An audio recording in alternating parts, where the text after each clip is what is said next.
Hai, apa kabar kalian semua? Selamat datang di channel Bemageran. Buat yang baru saja bergabung, jangan lupa subscribe dulu. Dan buat kamu yang sudah lama bersama Mimin, jangan lupa komen, like, dan share. Mimin akan menceritakan alur cerita Donghua kesukaan kalian semua. Bagi yang penasaran, jangan lupa ambil kopi dan tehmu. Mari kita langsung ke videonya.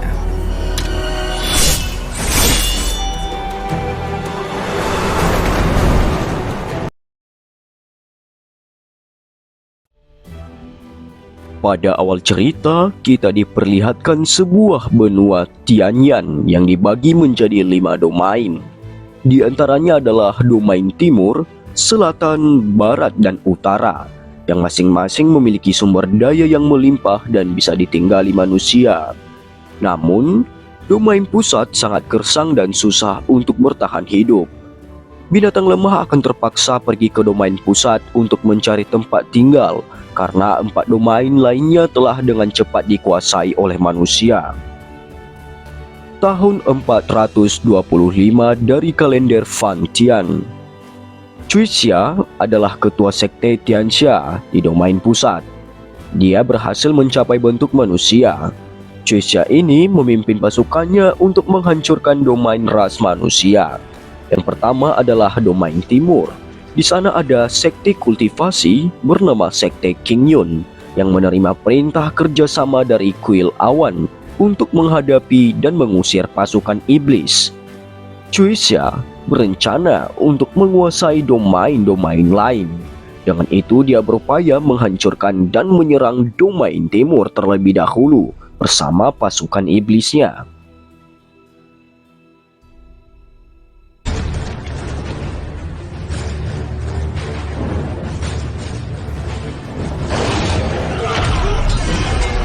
Dalam menghadapi serangan iblis itu, ketua sekte King Yu, Hua Fuming, kewalahan.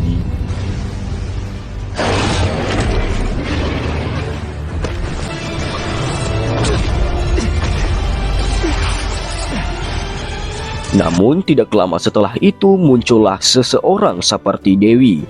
Dalam kedatangannya saja banyak es membeku terbentuk di sepanjang jalan.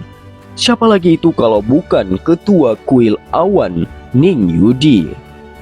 Dengan hentakan satu tongkat esnya itu, naga besar langsung membeku dan hancur berkeping-keping.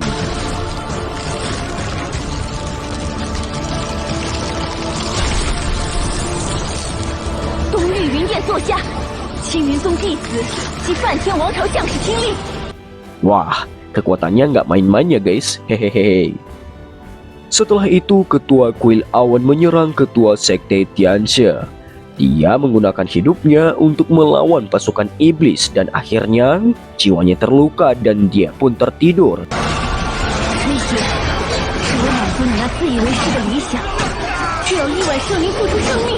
Sepotong jiwanya jatuh ke domain timur dan belum ditemukan dimanapun.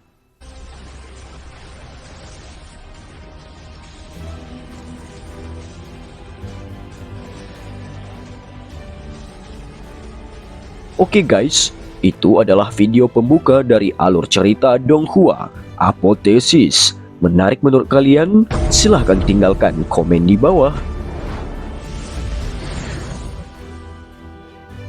Kalau begitu kita masuk pada alur ceritanya langsung. Tahun 423 dari kalender Fan Tian. Di domain timur, tepatnya Kabupaten Chongming, terdapat sebuah klan bernama Klan Luo. Klan Luo saat ini terjebak dalam perselisihan patriark keluarga.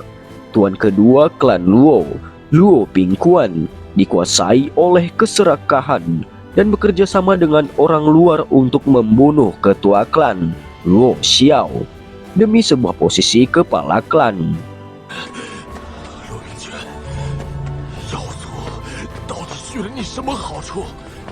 Dia menggunakan pedangnya untuk menghabisi ketua klan Luo, Luo Xiao.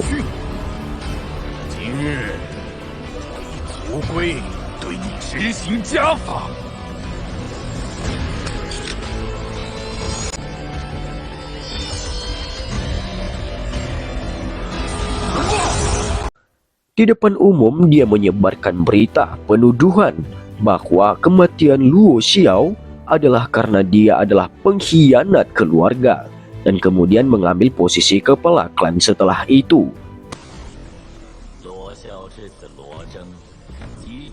Secara alami, semua pengikut Luo Xiao saat ini disingkirkan dan diganti dengan pengikut Luo Bingkuan. Anak tertua dari Luo Xiao adalah Luo Zeng yang sekarang berumur sekitar 17 tahun. Sekarang, Luo Zeng dan bersama para murid divisi tertua di masa Patriark Luo Xiao ditindas dan menjadi budak keluarga rendahan Luo saat ini. Sungguh kejadian yang sangat tragis. Mereka tidak bisa melakukan apa-apa sekarang dan tidak bisa berlatih seperti dulu lagi. Mereka hanya bisa pasrah. Ada anggota keluarga Luo yang menjadi budak bernama Luo Yusu itu, yang dicambuk habis-habisan oleh penjaga keluarga Luo. Itu adalah kejadian pada scene pertama video ini. Sangat sadis, guys. Sekarang mereka hanya berharap pada tuan muda mereka, Luo Zeng. Namun pada saat ini, Luo Zeng ditempatkan pada penjara bawah tanah keluarga sendirian. Dengan kejahatan komplotan anggota keluarga Luo Bingkuan, Luo Zeng diberi obat-obatan supaya kultivasinya bisa berhenti. Tangan dan kakinya dirantai dan hanya bisa meringkuk di sana dengan rasa putus asa.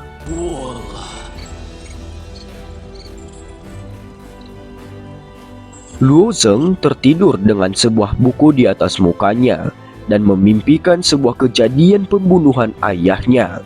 Itu sangat aneh.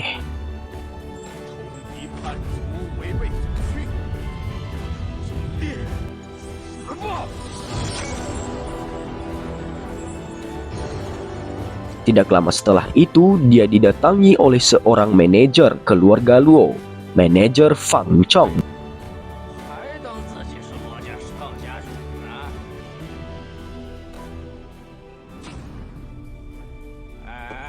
Dan ingin membuli Luo Zeng yang sedang tertidur, namun dia ketar-ketir karena dia diserang tiba-tiba oleh Luo Zeng.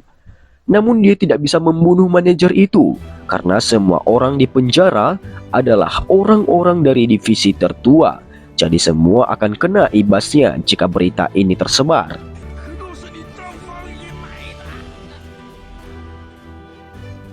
Luo Zeng hanya masih bisa mengikutinya dan dia dibawa keluar. Pada saat dia melewati lorong penjara, banyak teriakan dewasa, bahkan pun anak-anak tanpa dosa meminta Luo Zeng untuk menyelamatkan mereka. Apa daya, Luo Zeng masih belum bisa membebaskan mereka. Dia pun tidak bisa membebaskan dirinya sendiri.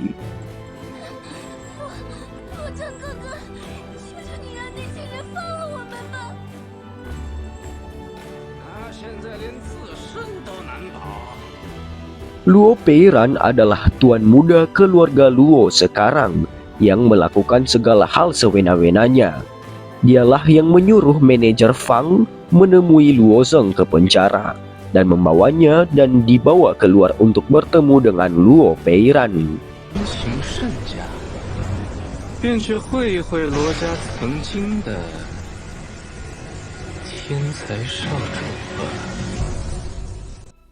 Tujuan utama Luo Peiran ini adalah untuk menyiksa dan menginjak-injak mantan tuan muda keluarga Luo itu, Luo Zeng. Penindasan keluarga Luo sekarang sangat sadis, membuat pertarungan antara para penjaga keluarga Luo dengan para anggota divisi tertua.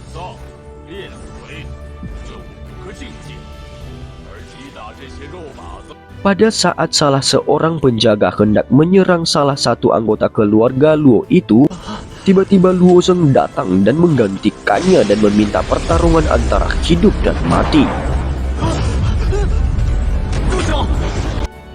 Tanpa basa-basi, Luo Zeng langsung tancap gas dan satu penjaga itu terlempar dengan satu tinjunya.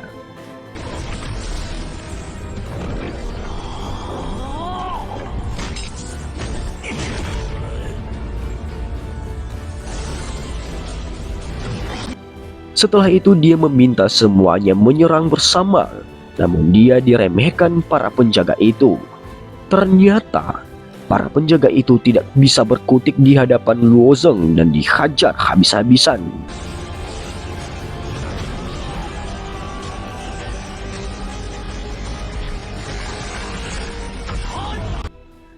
Seorang pelatih keluarga Luo yang berada pada ranah penyempurnaan tulang tahap menengah mengakui dalam hatinya bahwa Luo Zeng benar-benar hebat. Dia tidak menyangka aksi tiba-tiba dari Luo Zeng ini.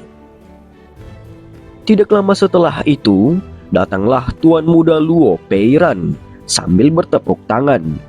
Dia tampil dengan gaya yang sangat angkuh dan dipayungi oleh manajer Fang dari samping.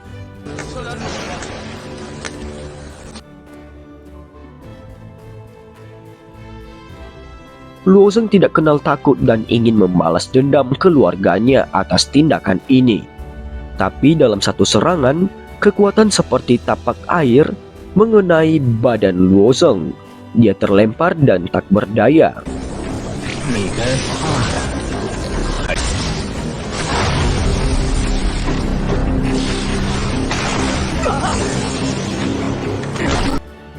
Sebuah kekuatan yang lebih kuat dari dia, Luo Peiran berada pada ranah puncak penyempurnaan tulang.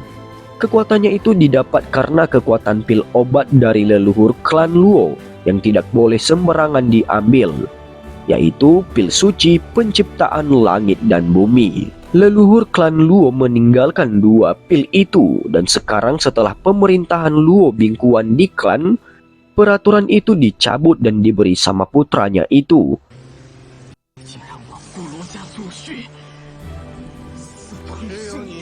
Hanya ayahmu yang keras kepala yang mengikuti aturan, sayang sekali. Dia sudah mati, ucap Luo Peiran kepada Luo Zeng. Dan segera setelah itu, Luo Zeng marah karena ayahnya dihina seperti itu. Dia tidak berdaya karena keterpurukannya saat ini.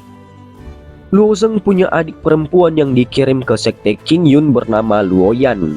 Menurut apa yang dikatakan Luo Peiran ini, adik Luo Zeng telah dihukum ke gunung api penyucian saat ini karena dia telah menyinggung seseorang yang penting.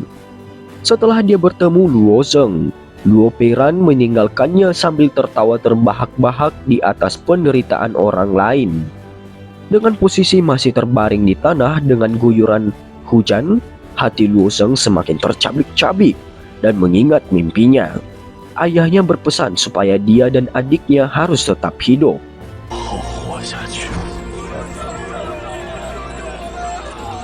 Dan bagaimana cerita selanjutnya? Kisah dari seorang pemuda yang ingin balas dendam dan menyelamatkan adiknya ini bersama dengan Mimin B. Mageran akan selalu menemani Anda.